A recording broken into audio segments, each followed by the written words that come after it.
Hey everybody, I just wanted to quickly go through how you can program your TI calculators to do the exponential CDF function. So all you have to do is input your lower bound, upper bound value, and your beta value, and it will integrate it for you basically. What we have to do is we're going to call exp, we'll call this function the exp CDF, kind of like and we've seen the normal CDF function and whatnot. But we're going to start from where we were in lecture with the CDF function that we came up with after one of the examples. F of y equals 1 minus e to the negative y over beta for 0 to infinity. So we need that. Think about when we usually find the value between a lower and upper bound for a probability here. So before I show you the code and everything, I want to show you how it works. So say you got a lower bound less than some value for y, and y is between some lower bound, and we'll call the other one an upper bound u. All right. And if you wanted to find that, you'd have to actually take f of the upper bound minus the function with the lower bound plugged into it. So this is going to be a fairly simple program, but nonetheless it's good to know you can do this and it'll save you some time. So I'm going to literally plug into this formula here and just use u and l in place of it. And so if I plug in the upper bound, I get 1 minus e raised to the negative y divided by the to the negative upper bound divided by whatever beta is, minus that same thing, 1 minus e raised to now the negative lower bound value divided by beta.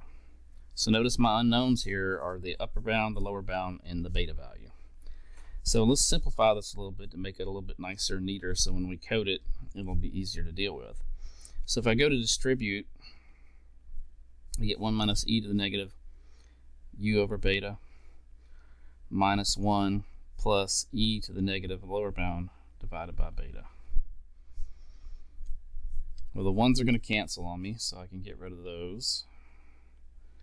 And I'm going to be left with what's left there. So my integration, it turns out to be e to the negative lower bound divided by beta minus the e raised to the negative u, the upper bound divided by beta.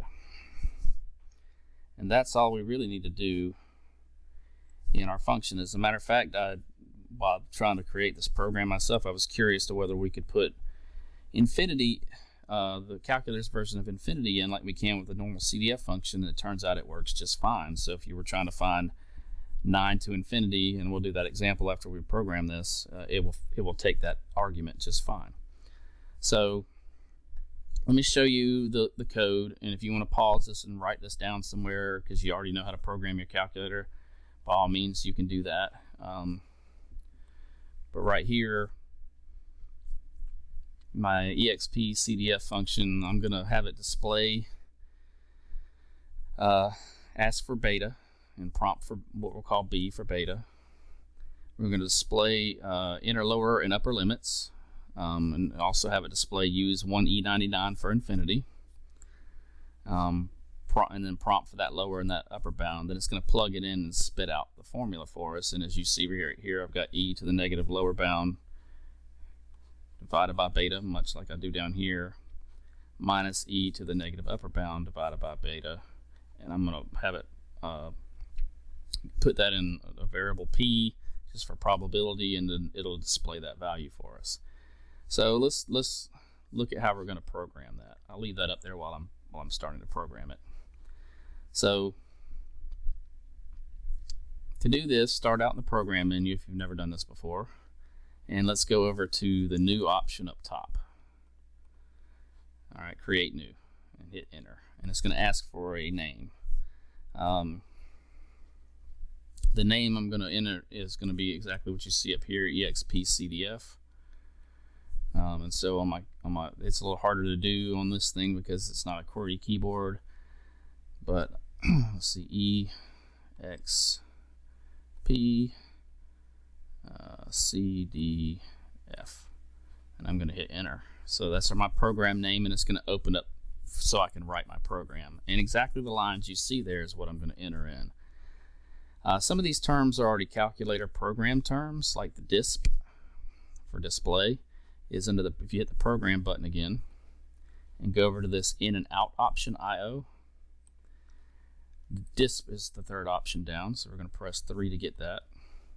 And then I'm going to put my, you won't be able to do lowercase letters on the calculator itself. I'm able to do it over here in my code that I've typed out because I did it with the computer rather than on here, but it doesn't matter whether it's all uppercase or not. But we need quotes. So what I recommend doing whenever you have to enter in a couple of words here is hit second and then the alpha button to alpha lock it. Your quotes are above the plus key, and then you just type the word enter.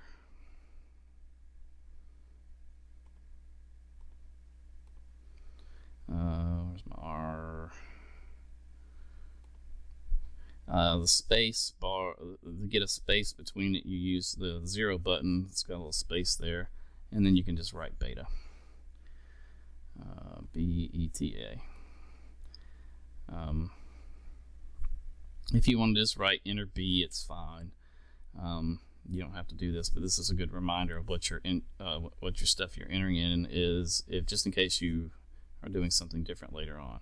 So once I'm done with that particular line there, I'm going to turn my alpha lock off by hitting the second key again, or hit alpha again or whatever, and hit enter. It'll bring me to my next line.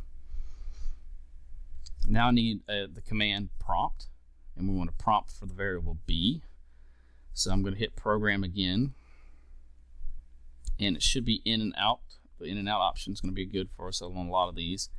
And you choose the prompt option, and then we're just going to do alpha b and hit enter. Alright, now we want to get the next kind of lines in this similar to the first line I did, so I need the disp under program. Go over to in and out and get the disp option. Second alpha to lock it down in alpha, quotes, and then enter lower and upper limits.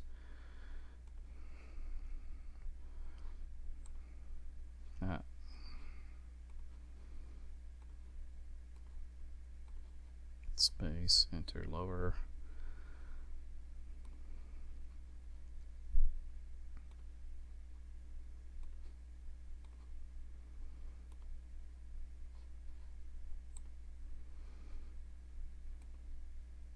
There's my in there. Oop. Space and upper.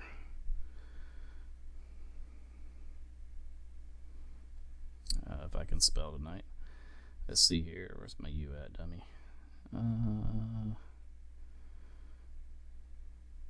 U-P-P-E-R.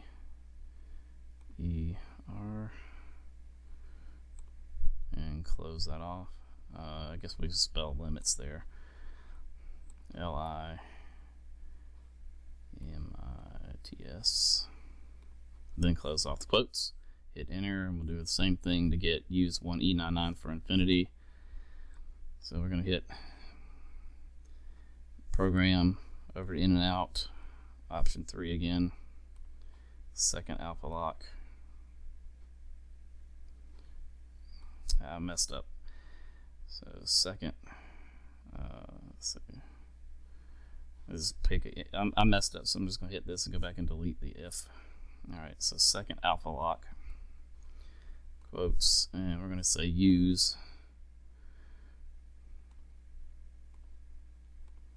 space 1E99, so I'm going to take the alpha lock off for a minute, do 1, and then the second E, the lowercase e there for the scientific notation E99, second alpha lock and space again, 4.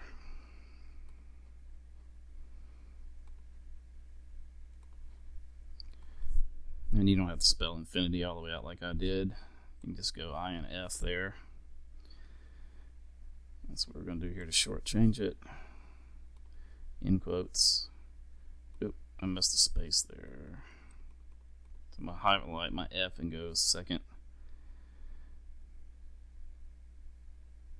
insert space, and then move my cursor back and turn my alpha lock off by doing this, hitting alpha twice. Get back to the end here and hit enter, and now we can start prompting for the lower bound and upper bound, which I called the variable L and U appropriately here. So we're going to hit program in and out prompt option 2 alpha L, enter, program in and out option 2 for prompt,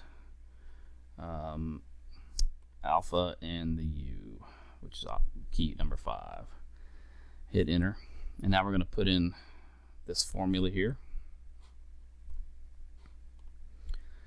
So in parentheses, I'm going to do second e to the negative alpha L divided by alpha B, close that parenthesis, minus second E, second to ln key, negative alpha U divided by alpha B, close that off, close the whole thing off, and then we're going to store that in the P variable we're going to call P.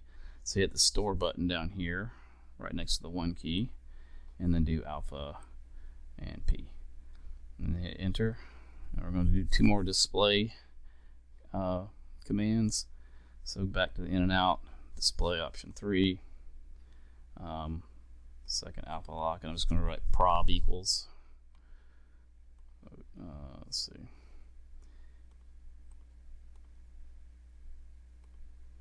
and to get the equals in there you have to hit the turn the alpha off and hit the second and the math key, and it brings up the equals and not equals and all that stuff, and then alpha and the plus key to close your quotes off, and hit enter. And then one more time with the display, program in and out disp option 3, and we're going to have it display the value of the probability that we got. So alpha P here, display P, and we're done. That's the program. So it should work just fine, and we're going to test it out to make sure. So I'm going to remove this out of our way. Keep this up here. So you can just second and quit out of this now that the program's written. When you press on program, you should see that as one of the items in your programs list. Okay. If you needed to edit it, you can go edit it, but we're going to execute this thing. So recall in lecture, let's bring up one of the ones we had from lecture real quick. So I'm going to bring up lecture 4.6 again, and let's look at the first example of exponential that we found. The probability that y was greater than 9 in that carbon monoxide one, and we got 0.0821. We want to go from 9 to infinity, so we're going to take Expcdf and hit enter. You have to hit, once it's on the screen, you have to hit enter again to execute the program, and it asks, like we asked for, enter beta. In this case, beta was 3.6. And now it says enter lower and upper limit. Use 1e99 for infinity. So our lower limit in this case is going to be 9. Our upper limit is going to be infinity, so we're going to enter in 1e99 and hit enter, and it does indeed give us 0.0821 once we round it. To make sure this works all the way around, let's try it on the next example that we had, which was the other carbon monoxide where we changed beta to 2.5, but we were finding between 2 and 6. Let's make sure that gives us 0.3586. So if you haven't quit, whenever you have a program running, you have to hit second quit and then do something different to keep it from running, but it's still running. So we're going to hit enter again, and it's going to ask us for a new beta. So I'm going to enter in 2.5.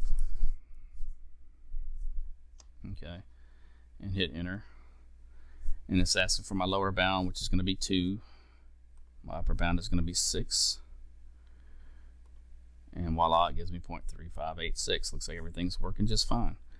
Let's just do it one more for the road here and double check that in example 6 it also gives us that correct answer. Remember, this would be the integral from 0 to 30 if we integrated the PDF. In the CDF, it's just a matter of plugging 30 in, but nonetheless, our beta here was 40. So if we run this again, it's going to ask us for a beta. We enter 40, hit enter. Our lower bound this time is 0. Our upper bound is 30.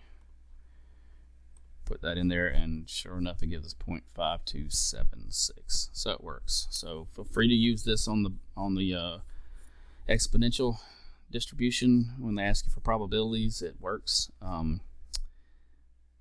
that's all I've got for now. See you guys later.